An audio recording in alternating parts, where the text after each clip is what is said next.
Experienced journalist Banu Guven summarized Turkey's last 5 years after the July 15, 2016 abortive coup. What actually did happen in Turkey and what is taking place. It has been 5 years since the coup attempt. However, Turkey did not become a more democratic country. Our lives did not get any better just because we were saved from the coup. Şu anda bu çıkış, bu hareket Allah'ın bize büyük bir lütfu. Niye büyük bir lütfu? Erdogan demonstrated very well why he called the coup attempt a gift from God. In a bid to consolidate his power, he purged all those who did not support him, from bureaucrats to academics. He held responsible all those who had studied at Jurnalis schools, stayed in their dormitories, worked at their institutions up until the coup attempt. Onun için önce bu hainlerin kafasını kopartacağız. While the government itself had been praising Gülen to the sky back in the past. Those who were not affiliated with the Gülen network, and even those who warned the government and society against the former allyship, were accused of being FETÖ Gülen supporters. Hundreds of thousands of people have been prosecuted and tens of thousands have been arrested. The authorities have seized the passports of 500,000 Turkish nationals. Artık bunlar mahkemeye çıkarken Guantanamo'da olduğu gibi bunları da tek tip elbiseyle çıkaralım. Tens of thousands of people still have a ban on leaving the country. Meanwhile, the rates of migration from Turkey and asylum applications of Turkish nationals across the world has skyrocketed.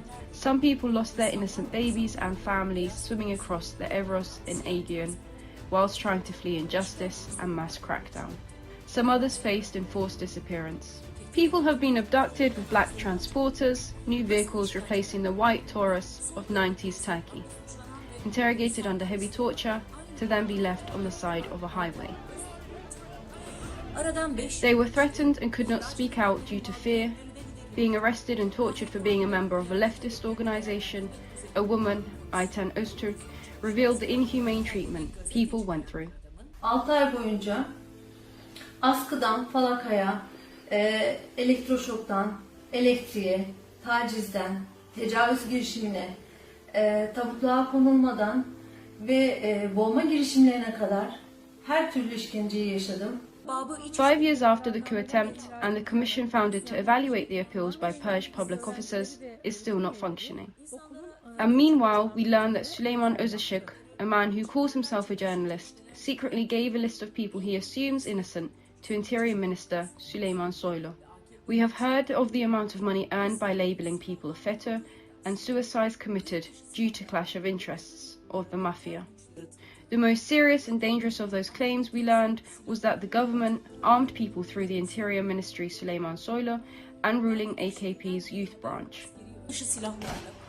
We always guessed the AKP was creating a paramilitary force with unregistered weapons. However, this time we learned the car's plate number that delivered weapons. Military cadets who were unaware of the coup have been sentenced to life imprisonment. On the other hand, those who lynched 2 cadets and infantry, who had not used a weapon on the bridge on the night of the coup, were acquitted from charges, and they can freely wander among us.